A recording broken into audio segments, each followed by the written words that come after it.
3 mërgjimtarë nga Komoglava e Ferizajt kanë humbur jetën në një aksident tragjik në Gjermani.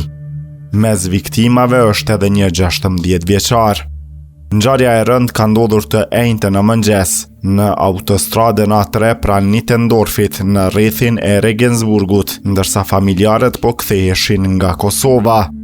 Viktimat janë identifikuar si Tahir Aliu 61 vjeç, djali i tij Gentian Aliu 34 vjeç dhe Laurent Aliu vetëm 16 vjeç, djali i Bardhyl Aliut. Sipas mediave gjermane përfshirë BR.de, automjeti ka dalë nga rruga për shkaqe që ende nuk janë bërë të ditura. Makina ka rrëshqitur poshtë një argjinature dhe ka përfunduar pranë shinave e kurudhore që kalojnë nën autostradë.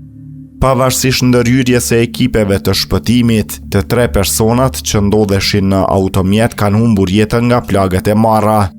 Operacioni i shpëtimit ka qenë veçanërisht i vështirë.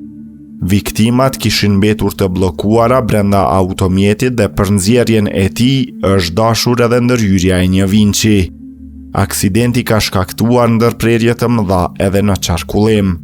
Për disa orë është mbyllur autostrada A3 ndërsa është ndërprerë edhe qarkullimi në linjën hekurudhore Regensburg-Nuremberg.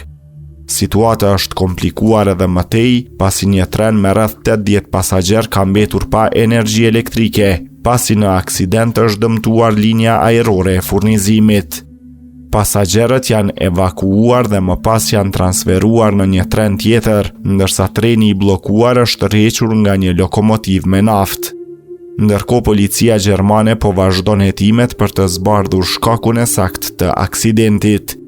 Sipas hetimeve paraprake, dyshohet se nuk ka pasur automjete të tjera të përfshira në aksident. Me urdhër të prokurorisë së Regensburgut, është angazhuar edhe një ekspert për të rindërtuar rrethanat e ngjarjes. Hetimet vazhdojnë ndërsa komuniteti shqiptar në Gjermani dhe familjarët në Kosovë janë përballur me këtë humbje të rëndë. Ngushëllime familjes Aliu dhe të gjithë të afërmve.